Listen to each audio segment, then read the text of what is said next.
मुझे आशा है आप सभी अच्छे और प्रसन्न होंगे। चलिए आज हम पढ़ते हैं पाठ 18 अलंकार। करते हैं इस पाठ की शुरुआत। अलंकार का शाब्दिक अर्थ है आभूषण या श्रृंगार।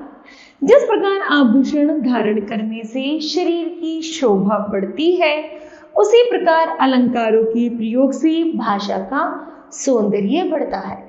अलंकारों के प्रयोग से भाषा चमत्कारी बनती है। यह भाषा को शब्द तथा अर्थ दोनों की दृष्टि से सौंदर्य प्रदान करती है। ठीक है, चलिए पढ़ते हैं इसे परिभाषा के माध्यम से। भाषा में सौंदर्य वृद्धि करने वाले साधनों तत्वों को अलंकार कहा जाता है। अलंकार की भेद। अलंकार के दो भेद होते हैं, शब्द अलंकार और अर्थ अलंकार। सबसे पहले पढ़ते हैं हम शब्द अलंकार। शब्द अलंकार किसे कहते हैं?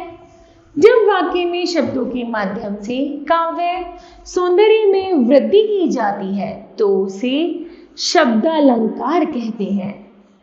शब्द अलंकार के चार भेद होते हैं, अनुप्रास अलंकार, यमक अलंकार, श्लेष अलंकार और वक्रोक्ति अलंकार। आगे है अनुप्रास अलंकार। जब काव्य में किसी वर्ण की आवृत्ति एक से अधिक बार होती है, अर्थात कोई वर्ण एक से अधिक बार आता है, तो उसे अनुप्रास अलंकार कहा जाता है। जैसे तरन तनिजा तट तमाल तरुवर बहु छाए। ठीक है, आगे यहाँ तय वर्ण की आवृत्ति एक से अधिक बार हुई है, अतः यहाँ अनुप्रास अलंकार है। ठीक है, आगे है यमक अलंकार। जब काव्य में कोई शब्द एक से अधिक बार आए और उनके अर्थ अलग अलग हो तो उसे यमक अलंकार कहते हैं। जैसे कनक कनकते सौगुनी मादकता अधिकाय, या खाए बोराए नर वा खाए बोराए। ठीक है, अर्थात यहाँ कनक शब्द के अर्थ है सोना और धतूरा। क्योंकि यहाँ पर कनक कनक दो बार प्रयोग हुआ है, इसलिए एक कनक का अर्थ है सोना और दूसरे कनक का अर्थ है धतूरा, अतः यहाँ यमक अलंकार है। ठीक है, आगे है श्लेष अलंकार। श्लेष का अर्थ है चिपका हुआ, अर्थात एक शब्द के अनेक अर्थ चिपके होते हैं। जब काव्य में कोई शब्द एक बार आए और उसके एक से अधिक अर्थ प्रकट हो तो उसे श्लेष अलंकार कहते हैं। जैसे रहीमन पानी राखिए बिन पानी सब सून, पानी गई न उबरे मोती मानुष चोर। यहाँ पर पानी शब्द 3 बार आया है, अर्थात पानी शब्द के यहाँ पर 3 अर्थ है। एक तो मनुष्य के संदर्भ में पानी का अर्थ समान है, दूसरा मोती के संदर्भ में पानी का अर्थ चमक है, तीसरा आटे अर्थात चूने के संदर्भ में पानी का अर्थ है जल। ठीक है, इसलिए यहाँ श्लेष अलंकार है। आगे पढ़ते हैं वक्रोक्ति अलंकार। वक्रोक्ति का अर्थ होता है वक्र, टेढ़ी, उक्ति, कथन, कहने वाला तात्पर्य से कहे और सुनने वाला भिन्न अर्थ ग्रहण करे तो वक्रोक्ति अलंकार होता है। जैसे मुझे हरि की तलाश है, इसमें हरि का अर्थ भगवान भी लिया जा सकता है, कुछ और भी जैसे घोड़ा, मेंढक, बंदर आदि। ठीक है, उसके बाद है अर्थालंकार। काव्य के अर्थ में चमत्कार उत्पन्न करने वाले अलंकार अर्थालंकार कहलाते हैं।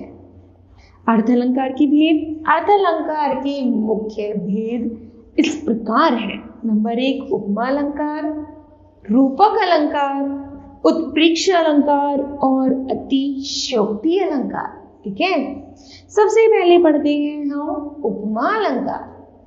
जब काव्य में किसी वस्तु या व्यक्ति की स्थिति स्वभाव, रूप, गुण आदि की तुलना या समानता किसी अन्य वस्तु या व्यक्ति से की जाती है तो उसे उपमा अलंकार कहते हैं। पीपर पात सरित मन डोला, यहाँ तन के डोलने की तुलना पीपल के पत्तों से की गई है, अतः यहाँ उपमा अलंकार है।